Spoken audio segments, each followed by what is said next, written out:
The Boston Celtics are on the verge of making a decision that could define their immediate future, walking away from championship ambitions simply to survive financially. A proposal from Jack Simone of Hardwood Houdini exposes the brutal reality of the new NBA era, an era where champions are forced to dismantle winning rosters, not because of basketball failure, but because of suffocating economic limits.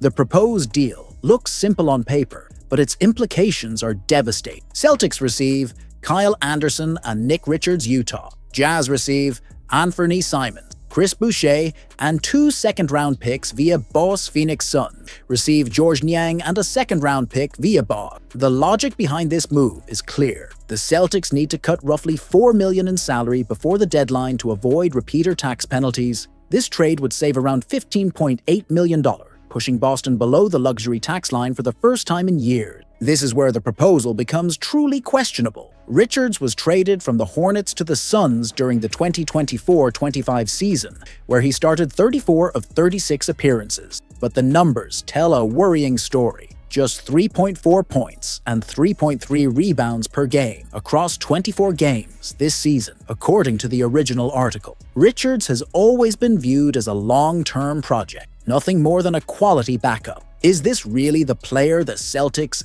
desperately need? A 28-year-old center with modest production who has struggled to establish himself even on average teams. While most of the attention is on the center position, Kyle Anderson might be the most valuable addition in this trade. A veteran and versatile forward, Anderson would strengthen Boston's wing rotation, giving head coach Joe Mazzulla another playmaker and multi-dimensional scorer off the bench. His contract is non-guaranteed for the 2026-27 season, but he's set to earn nearly $9.7 million next year. The Boston Celtics did not expect to be here. A season initially labeled as a transition year after Jayson Tatum's devastating Achilles tendon injury has turned into a legitimate Eastern Conference race. Boston entered Wednesday at 18-11, sitting third in the East, forcing the front office to radically reconsider its approach ahead of the February 5th trade deadline. At the center of this recalibration is Anthony Simons, Boston's biggest off-season acquisition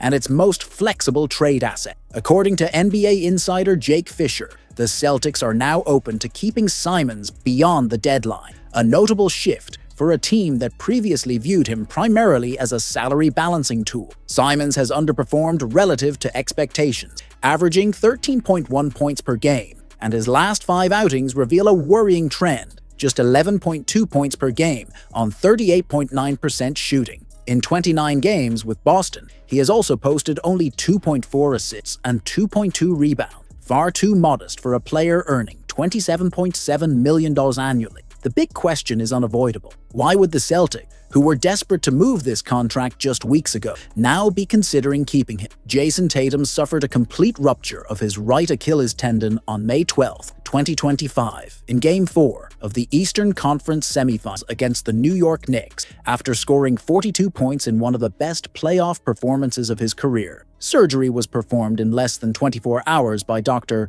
Martin O'Malley at the Hospital for Special Surgery, the same surgeon who operated on Kevin Durant in 2019. While experts projected that Tatum would miss most or all of the 2025-26 season, he is already playing one-on-one just 7 months after the injury, with a realistic chance of returning in February or March. But here is the uncomfortable truth. Even if Tatum returns, the Celtics cannot keep this roster intact. In November, Boston explored multiple trade scenarios involving Simons shortly after acquiring him, including talks with the Brooklyn Nets that eventually collapsed before the season began.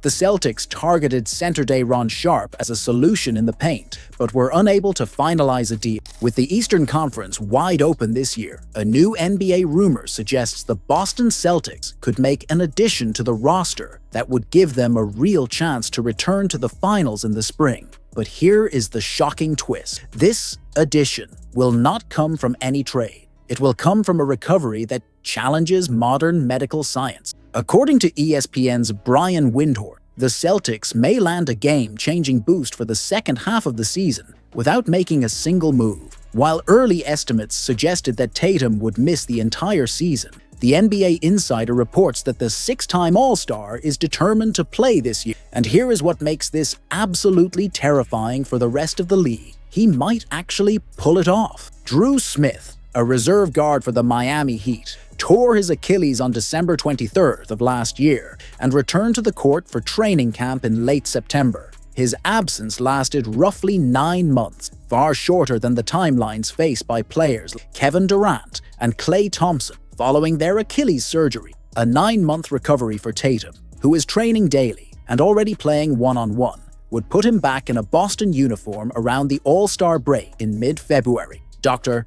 Eric Latzke of Boston Sports and Biologics was direct. Anywhere from 6 to 9 months has been reported, and one of the other factors that can be challenging to predict is both physical and psychological readiness after this injury. But here is what is truly alarming. Around 25 to 30% of professional players who suffer Achilles ruptures never return to play. Those are typically fringe roster players. But superstars like Tatum, Durant, and Kobe Bryant, they can lose a step and still remain effective NBA players. Dr. Kevin R. Stone, orthopedic surgeon at the Stone Clinic and a leading specialist in Achilles tendon repair, stated, "There is nothing about an Achilles rupture that should prevent him from coming back better than he was before." Brad Stevens, president of basketball operations for the Celtics, has been firm about not rushing the rehabilitation of the franchise star. "We have not put and will not put a potential timeline on Tatum's return," Stevens said. But here is what feels suspicious.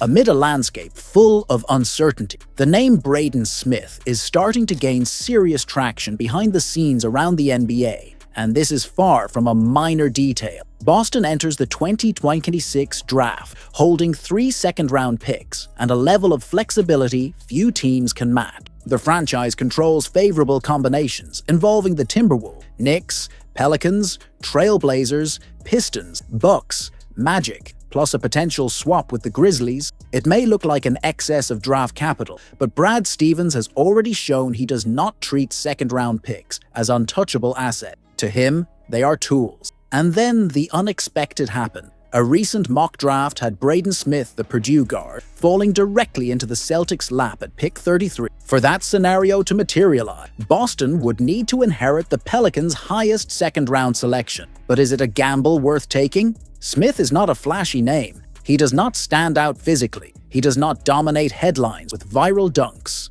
But does that really matter? At 22 years old, in his 4th college season, he represents exactly the type of player Stevens has historically valued. Low risk, advanced feel for the game, and the ability to make an immediate impact within a defined role. His numbers back it up. Over 12 points per game, nearly 10 assists, and shooting better than 40% from beyond the arc. None of that is accidental. What nobody saw coming was the shift in context. With Anthony Simon's future growing increasingly unclear and heavy contracts squeezing the cap space, Boston desperately needs cheap, functional talent. A point guard capable of organizing the offense, controlling tempo, and surviving defensively would already be gold for an expensive roster constantly in flux. But does Smith raise an internal red flag? His arrival would inevitably spark comparisons and questions about Max Schulga. Two similar profiles, both cerebral, both lacking elite explosiveness. Is it worth using 2 roster spots on players who look so alike? Or does this signal that the Celtics no longer fully trust their internal development pipeline?